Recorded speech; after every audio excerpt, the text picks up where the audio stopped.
टकली versus सुनहरे लंबे बालों वाली बेटी। एक समय की बात है, जब अनीता गर्भवती थी तो उसके घर के सामने एक बाबा खाना मांगने आया था। अरे कोई है, भगवान के नाम पर कुछ खाने के लिए दे दो, बहुत भूख लगी है। तभी अनीता ने बाहर आकर उस बाबा को बहुत ही बुरा भला कहा। अरे तुम लोगों को शर्म नहीं आती भीख मांगने में? जब देखो तब मुंह उठाकर यहाँ आ जाते हो मांगने के लिए। चले जाओ यहाँ से, तुम्हें यहाँ कुछ नहीं मिलेगा। लेकिन उस बाबा को बहुत तेज भूख लगी हुई थी, इसलिए वो दोबारा से उससे खाना मांगता है। लेकिन तभी अनीता अनुज को बाहर बुलाकर उससे कहती है, देखिए ना, ये बाबा मुझे कब से परेशान कर रहा है, इसलिए आप इसे यहाँ से भगा दीजिए। खूबसूरत लड़की देखी नहीं कि परेशान करना शुरू हो गए। हाँ। ये सुनकर अनुज उस बाबा को बहुत मारता है और वो बाबा जाते जाते उन लोगों को श्राप दे जाता है। मैं तो बस यहाँ पर खाना मांगने आया था, लेकिन मैं तुम लोगों को श्राप देता हूँ। बहुत घमंड है ना तुम लोगों को अपनी इस खूबसूरती पर, तो देखना एक दिन तुम लोगों का ये खूबसूरत होने का घमंड चूर हो जाएगा। अनीता बहुत ही सुंदर थी, इसलिए वो और अनुज सुंदर लड़की के ही होने की उम्मीद कर रहे थे। लेकिन अनीता को जुड़वा बेटियां होती है, एक गोरी तो दूसरी काली। और गोरी बेटी के सर पर घने सुनहरे बाल होते हैं और वहीं काली बेटी के सर पर सिर्फ गिनती के 2-3 बाल ही होते हैं। हे भगवान, ये कैसी लड़की को जन्म दिया है तूने अनीता? मुझे भी नहीं पता जी, ये मनहूस कहाँ से पैदा हो गई। तब से उन दोनों ने अपनी दोनों बेटियों में भेदभाव करना शुरू कर दिया और उन्होंने अपनी गोरी बेटी का नाम अंजलि और काली बेटी का नाम काजल रखा। और अनीता सिर्फ अंजलि को ही दूध पिलाती थी और काजल को तो सिर्फ पानी पीकर ही संतुष्टि रखना पड़ता था। और ऐसे ही दोनों बड़े होते रहे। और दूसरी तरफ वो बाबा एक जंगल में झोपड़ी बनाकर रहने लगा। इंसानों से अच्छे तो ये जानवर है, इसलिए आज के बाद मैं यहीं पर रहूंगा और भगवान का ध्यान करूंगा। और उसी दिन से वो बाबा उसी जंगल में रहकर भगवान का ध्यान करने लगता है। और अब तो जंगल के सारे जानवर भी उसके दोस्त बन गए थे। और इधर अंजलि और काजल भी 6 साल की हो गई थी। तभी एक दिन ऐसे ही अंजलि ने अनुज से कहा, पिताजी मुझे एक बड़ा सा खिलौना चाहिए, वो भी सबसे महंगा वाला। लेकिन मेरे पास तो अभी इतने पैसे है नहीं बेटी। लेकिन मुझे नहीं पता पिताजी, मुझे तो चाहिए बस। अरे कोई बात नहीं, कहीं से इंतजाम करके लाकर दे दो ना मेरी बेटी को। देखो तो कितना जिद कर रही है। और पिताजी मुझे क्या दोगे? अरे जा यहाँ से, काली टकली मनहूस कहीं की। अरे तुझे जरा भी शर्म नहीं आती मांगने में? हाँ। पर क्यों माँ, मैं भी तो आप लोगों की ही बेटी हूँ। अरे नहीं, तू हमारी बेटी नहीं है, केवल अंजलि ही हमारी बेटी है। सुन लिया ना, तू तो इस घर में सिर्फ नौकरानी है, नौकरानी। ये सुनकर काजल को बहुत बुरा लगा और वो रोने लग जाती है। तभी अनुज अपने काम पर चला जाता है, लेकिन उसके पास थोड़े से ही पैसे होते हैं और उसे और भी पैसों की जरूरत पड़ती है। इसलिए वो काम करने के बाद सट्टा लगाने के लिए चला जाता है। ये थोड़े से पैसे लगाऊंगा मैं सट्टे में, फिर देखना मेरे पास कितने सारे पैसे आ जाएंगे। लेकिन अनुज वो सारे पैसे हार गया और उल्टा उस पर कई सारे पैसों की उधारी हो गई। और उधार पैसे चुकाने के लिए उसे 1 हफ्ते का समय दिया गया। और वो तभी दुखी होकर घर वापस आया और अपनी इस हार का जिम्मेदार वो काजल को ठहराने लगा। तू इस घर के लिए मनहूस है, तेरी ही वजह से मैं अपने इतने पैसे हार गया। तेरी तो सुबह सुबह शक्ल ही नहीं देखनी चाहिए। तभी अनीता ने काजल के स्कूल की फीस भरने के लिए कुछ पैसे इकट्ठे किए थे और उसी पैसों से अब अंजलि के लिए खिलौने खरीदे गए, जिस वजह से काजल का स्कूल छूट गया। अनीता काजल से कहती है, तेरे सर पर सिर्फ गिने चुने 2-3 बाल है, तो तुझसे तो शादी कोई करेगा नहीं, तो पढ़ लिख कर क्या करेगी? क्योंकि तुझे बनना तो नौकरानी ही है। हाँ हाँ, सही कहा माँ आपने। मेरे बाल देख काजल, कितने सुनहरे और लंबे हैं, पूरे जमीन तक आ रहे हैं, और तू तो काली टकली। तभी ये सब सुनकर काजल को बहुत दुख होता है और वो अनुज का रेजर लेती है और अपने सारे बाल काट लेती है। आज मैं अपने ये 2-3 बाल भी हटा दूंगी। ये 2-3 बाल होने से अच्छा है कि मैं टकली ही हो जाऊं। तभी ये बोलकर काजल ने रेजर से अपने सारे बाल काट दिए। लो, अब तो तुम लोगों को तसल्ली हो गई ना। ये देखकर अंजलि, अनीता और अनुज उस पर हंसने लगते हैं और काजल से घर का सारा काम भी करवाते हैं और काजल रोते रोते घर का काम करने लगती है। और दूसरी तरफ जंगल में वो बाबा अपने ध्यान में खोए हुए थे कि तभी उनके पास एक जादुई पक्षी आई। स्वयं भगवान ने मुझे यहाँ आपके पास भेजा है क्योंकि वो आपकी पूजा और ध्यान से प्रसन्न हो गई हैं। धन्यवाद जादुई पंछी, आज मेरी पूजा सफल हो गई। तभी उस जादुई पंछी ने उस बाबा को कुछ जादुई शक्तियाँ प्रदान की और वो खुशी खुशी उस जंगल में ही रहने लगा। और उधर अनुज अपने घर पर आराम कर रहा था कि इतने में ही एक आदमी उसके घर पर आया। अरे ओ अनुज, तेरे पास पैसे देने के लिए सिर्फ 3 दिन है और अगर तूने इन 3 दिनों में पैसे नहीं दिए ना तो मैं तुझे यहीं पर मार कर फेंक दूंगा। उसकी बातें सुनकर अनुज बहुत डर जाता है। सारे पैसे तो मैंने अंजलि के खिलौने खरीदने में खर्च कर दिए हैं। अब इन 3 दिनों में मैं इतनी जल्दी इतने सारे पैसे कहाँ से लाऊंगा? तभी उसके दिमाग में एक आइडिया आता है और वो काजल से कहता है, अरे ओ टकली, तू कब काम आएगी? इसलिए जा और कुछ पैसे कमा कर ला। तभी काजल को एक आटे की दुकान पर चक्की चलाने का काम करने के लिए भेज दिया गया और काजल अभी छोटी थी इसलिए चक्की चलाने में उसे बहुत मेहनत लगती थी और वो बड़ी मेहनत से काम करने लगी और पहले ही दिन 500 रुपए कमा कर ले आई। अरे ये क्या, सिर्फ 500 रुपए लेकर आई है, इससे क्या होगा? ये बोलकर अनुज काजल को डंडे से बहुत मारता है और ये देखकर अंजलि को बहुत खुशी होती है। और मारो पिताजी इसे, मुझे बहुत खुशी होती है इसे इस तरह पिटता देखकर। और इस तरह काजल को खाने के लिए कुछ नहीं दिया गया और उसे घर के बाहर ही पूरी रात बितानी पड़ी। और रात को बाहर बहुत तेज बारिश हो रही थी जिस वजह से उसे ठंड भी लगने लगी थी और बारिश में पूरी रात भीगने की वजह से उसकी तबीयत भी खराब हो गई। लेकिन उसी हालत में उसे काम पर भेजा गया लेकिन वो काम नहीं कर सकी, इसलिए मालिक ने उसे धक्के मारकर काम से बाहर निकाल दिया। चल जाओ यहाँ से, कुछ काम की नहीं है तू। तभी रास्ते में चलते चलते काजल रोती रही और सोचती रही कि आज वो खाली हाथ घर नहीं जा सकती, इसलिए वो चलते चलते जंगल में पहुंच जाती है। और उधर अनुज के पास पैसे चुकाने के लिए सिर्फ 1 दिन बचा था, इसलिए जब वो काम पर जा रहा था कि तभी वो आदमी अनुज के सामने आता है और फिर से उसे धमकी देने लगता है। तेरे पास बस अब 1 दिन बचा है और अगर तू मेरे पैसे नहीं दे पाया तो मैं तुझे नहीं छोड़ूंगा, याद रखियो। ये सुनकर अनुज फिर से डर जाता है और उधर जंगल में काजल इधर उधर घूमती रही और उसी जंगल में ही वो बाबा रहता था। तभी वो बाबा काजल को देख लेता है और उसके पास जाकर उससे कहता है, तुम अकेली इस घने जंगल में क्या कर रही हो बेटी? तभी काजल ने सारी बातें बाबा को बताई। कितने अत्याचारी है तुम्हारे माता पिता, पैसे मिल जाने पर क्या सब कुछ ठीक हो जाएगा? हाँ बाबा जी, मेरे माता पिता बच जाएंगे। तभी उस बाबा ने अपनी शक्ति से बहुत सारे पैसे काजल को दे दिए और तभी काजल बहुत खुश हो गई और वो पैसे ले जाकर अनुज को दे दिए। लेकिन अंजलि वो पैसे देख लेती है और कहती है, पिताजी मुझे एक नया फोन चाहिए, मुझे फोन चाहिए पिताजी। लेकिन इस बार अनुज उसे फोन दिलवाने से मना कर देता है कि तभी अगले दिन अंजलि ने वो पैसे चुरा लिए और अपने लिए एक नया फोन खरीद लिया। और तभी अगले दिन रात गुजरते ही वो आदमी उसके घर आया और अनुज उसे पैसे नहीं दे पाया। इस वजह से उस आदमी ने अनुज के घर पर आग लगा दी और घर के अंदर अनुज और अनीता आग में जलते रहे और तड़पते रहे। और उस समय काजल किसी काम से घर से बाहर गई हुई थी, लेकिन अंजलि घर के बाहर ही बैठी थी। लेकिन उसने आग को देखकर भी अपने माता पिता को बचाने की कोशिश नहीं की और वो बस अपने फोन में ही मस्त थी कि तभी काजल घर आती है और आग देखकर वो सब गांव वालों को जोर जोर से चिल्लाकर बुलाती है और सब लोग आकर आग बुझा देते हैं। लेकिन तब तक अनुज और अनीता बुरी तरह से जल चुके थे और अंजलि उनको देखकर उन दोनों के सामने ही उल्टी कर देती है।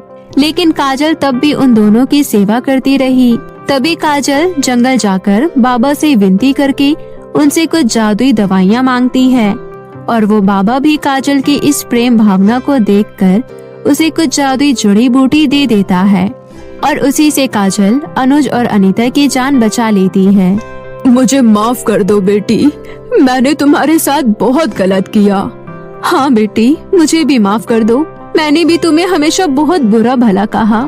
कोई बात नहीं माँ, बस आप दोनों यूँ रोइए मत। अंजलि ये देखकर काजल से मन ही मन और भी जलने लगती है और वो एक डंडा उठाकर काजल को मारने के लिए आती है। तू मुझसे मेरा सब कुछ नहीं छीन सकती, काली टकली कहीं की, आज मैं तुझे नहीं छोड़ूंगी। वहीं जंगल में बैठे बाबा अपना ध्यान करते हुए ये सब देख रहे थे कि तभी बाबा ने एक विशाल पक्षी को बुलाया और उस पक्षी को काजल के पास भेज दिया। और तभी अंजलि जैसे ही काजल को मारने जा ही रही थी कि तभी वहाँ पर वो पंछी आ गया और उससे बोलता है, रुक जाओ दुष्ट लड़की, मैं तुम्हें ऐसा नहीं करने दूंगा, ये लो। ये बोलकर उस पक्षी ने अपने जादू से अंजलि को गंजी कर दिया और काजल के सर पर सुनहरे सोने के लंबे बाल ला दिए। अरे ये क्या हो गया, मेरे बाल कहाँ चले गए और मैं टकली कैसे हो गई? लालची और दुष्ट लड़कियों के साथ ऐसा ही होता है, तुम सबको तुम्हारे किए की ही सजा मिली है।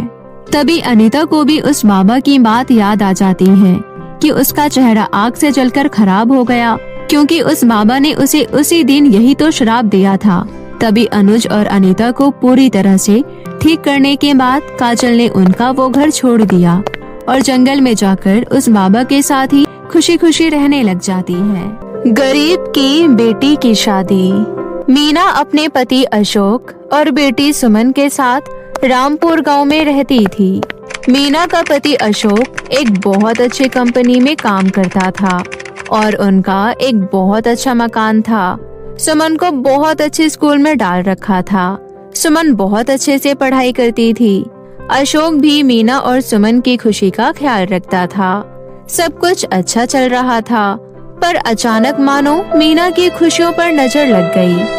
अशोक को अपने कुछ बिगड़ैल दोस्तों के साथ रहकर शराब पीने की आदत लग गई। अक्सर पार्टियों और शराब पर पैसे उड़ाने लग गया। अशोक रोजाना देर रात को नशे की हालत में घर लौटता था। एक दिन की बात है, देर रात अशोक नशे की हालत में घर लौटा तो उसकी पत्नी मीना उससे गुस्से में बोली, ऐसा आप कब तक करते रहेंगे? शराब से आपकी सेहत को नुकसान हो रहा है, आप समझते क्यों नहीं हैं? मुझे बताने की जरूरत नहीं है कि मुझे क्या करना है और क्या नहीं। मैं अपने दोस्तों के साथ जाता हूँ, तो तुझे क्या परेशानी है? मैं रोज पीऊंगा। तुझे यहाँ नहीं रहना है तो चले जा यहाँ से। अशोक की गंदी आदत बढ़ती जा रही थी। हर समय नशे में चूर रहने की वजह से दिन में सोता रहता था, इसलिए उसे नौकरी से भी निकाल दिया गया। धीरे धीरे अशोक ने अपना सब कुछ बेच दिया, यहाँ तक कि घर भी। वो मीना और सुमन को लेकर किराए के मकान में रहने लगा। मीना परेशान रहने लगी। एक दिन सुमन के स्कूल से फीस का नोटिस आता है, जिसे पढ़कर मीना बहुत परेशान हो जाती है और सोचने लगती है, अरे ये सुमन के स्कूल से फीस का नोटिस, अब मैं कहाँ से पैसे लाऊं? स्कूल की फीस कैसे भरूं? मीना ये सब सोच ही रही थी, तभी सुमन वहाँ आती है और कहती है, माँ भूख लगी है, कुछ खाने के लिए दे दो ना। हाँ रुक जाओ, मैं बस सब्जी वाले की दुकान से आलू लेने जा रही हूँ, फिर तेरे लिए आलू के पराठे बनाती हूँ। हाँ माँ, आपके हाथ के आलू के पराठे मुझे बहुत पसंद है, जल्दी से बना दीजिए। तभी मीना की सहेली ममता का फोन आता है। सहेली के बार बार पूछने पर मीना सारी परेशानी बता देती है। ममता, बस यही सोच रही हूँ कि अभी सुमन की फीस भरनी है, घर का खर्चा सब कैसे होगा। अरे तो घबरा मत, सब कुछ ठीक हो जाएगा। अभी तो इस वक्त कहाँ है? सुमन को मेरे हाथ के आलू के पराठे बहुत पसंद हैं, तो आलू लेने जा रही हूँ। आलू के पराठे से याद आया कि तू कड़ी चावल कितना स्वादिष्ट बनाती है। याद है, सब उंगलियां चाटते रह जाते थे। तू कड़ी चावल बनाकर क्यों नहीं बेचती? इससे तेरी कमाई भी हो जाएगी और थोड़ा बहुत परिवार का भी खर्चा उठा पाएगी। ममता की इस बात से मीना को एक उम्मीद की किरण मिली, पर वो सोच रही थी कि वो ये सब कैसे करे। अगले दिन उसने कढ़ी चावल बनाए और पतीले में लेकर घर के पास सड़क के किनारे पर बैठ गई। पूरा दिन वहाँ धूप में बैठी रही, पर किसी ने भी उसके कढ़ी चावल नहीं खरीदे। शाम को वो घर आ गई। कढ़ी चावल बिल्कुल भी नहीं बिके। वो घर आकर रोने लगी। मैं क्या करूं भगवान, कोशिश की पर कामयाब नहीं हुई। मुझे हिम्मत दो भगवान, ताकि मैं अपने परिवार का खर्चा उठा पाऊं। माँ, जब मैं कभी परीक्षा में अच्छा नहीं करती तो तुम ही तो मुझे कहती हो दोबारा मेहनत करो। आप भी कल दोबारा कोशिश करना माँ। मेरी बेटी कितनी समझदार हो गई है, तू सही कह रही है। मैं कल एक बार फिर कोशिश करूंगी। मीना कल दोबारा कढ़ी चावल बेचने जाती है। पूरा दिन कोई भी ग्राहक नहीं आता है। मीना निराश हो जाती है कि तभी एक आदमी उसके पास आकर कहता है, आपके पास कुछ खाने को मिलेगा? यहाँ आसपास खाने की दुकानें बंद हो गए हैं। आपको यहाँ देखा तो मुझे लगा यहाँ कुछ खाने को मिल जाए शायद। जी हाँ, मेरे पास कढ़ी चावल है। अगर आप कहो तो एक प्लेट लगा दूं। भूख में तो सब कुछ अमृत है। एक प्लेट कितने की है? एक प्लेट 20 रुपए की है। ठीक है, तो एक प्लेट दे दीजिए। मीना कढ़ी चावल की एक प्लेट तैयार करती है और आदमी को देती है। आदमी जैसे ही कढ़ी चावल का पहला निवाला खाता है तो उसके चेहरे पर मुस्कुराहट आ जाती है। तो वो मीना से कहता है, वाह क्या बात है, कढ़ी चावल बहुत स्वादिष्ट हैं। आपको पहले यहाँ कभी नहीं देखा, क्योंकि मैं पहले यहाँ कई बार आया हुआ हूँ। जी आप सही कह रहे हैं, मैंने अभी बस कुछ दिन पहले ही कढ़ी चावल बेचना शुरू किया है। पूरा दिन बीत जाने के बाद एक ही प्लेट बिका था, लेकिन उस एक प्लेट के कढ़ी चावल के पैसों से मीना को बहुत हिम्मत मिली और मीना अगले दिन फिर से कढ़ी चावल लगाकर बैठ गई। कुछ देर बैठने के बाद पिछले रात वाला ग्राहक फिर से आया और इस बार उसके साथ उसका एक दोस्त भी था। आपने पहचाना मुझे? कल आपके कढ़ी चावल बहुत स्वादिष्ट लगे, तो आज मैं अपने पार्टनर दोस्त को भी खिलाने आया हूँ। 2 प्लेट लगा दीजिए।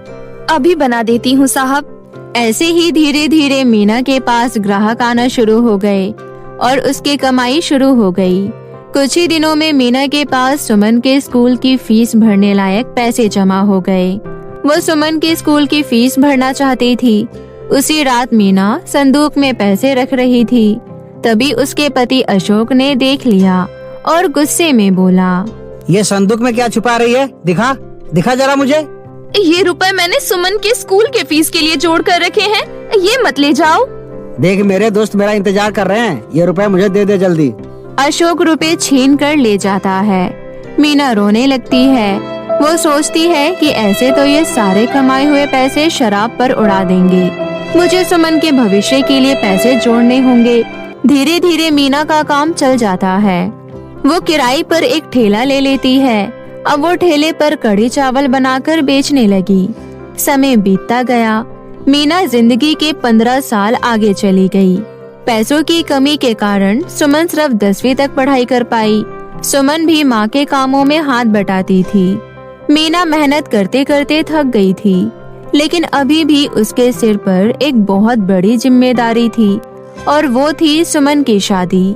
एक दिन मीना की वो सहेली जिससे फोन पर बात की थी, वो मीना से मिलने आई।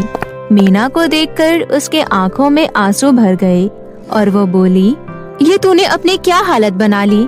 गरीबी के थपेड़े तेरे चेहरों पर आई झुर्रियां बयां कर रही है।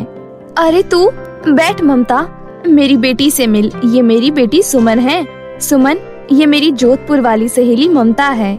ममता मौसी, माँ आपको बहुत याद करती है। मीना, मैं इसलिए तेरे पास आई थी कि सुमन के लिए एक अच्छे घर का रिश्ता है। सुमन भी वहाँ खुश रहेगी और तुझे भी सुमन की किसी भी बात की चिंता नहीं रहेगी। ममता, मेरी ये जिम्मेदारी पूरी हो जाए तो मेरे लिए बहुत खुशी की बात है। ठीक है, मैं फिर बात कर लेती हूँ लड़के वालों से। मीना को तसल्ली हो जाती है कि सुमन की शादी हो जाएगी। एक गरीब बेटी की शादी करना गरीब की सबसे बड़ी चिंता होती है। ममता उसका रिश्ता पक्का कर देती है। शादी के लिए पैसे जोड़ने के लिए मीना सुबह से लेकर रात तक ठेले पर खड़ी रहती थी। एक दिन मीना को ठेले पर काम करते समय चक्कर आ जाता है। वो नीचे गिर जाती है। सुमन जब ये देखती है तो जोर से चिल्लाती है और मीना के पास आती है और कहती है, आंखें खोलो माँ, क्या हुआ आपको?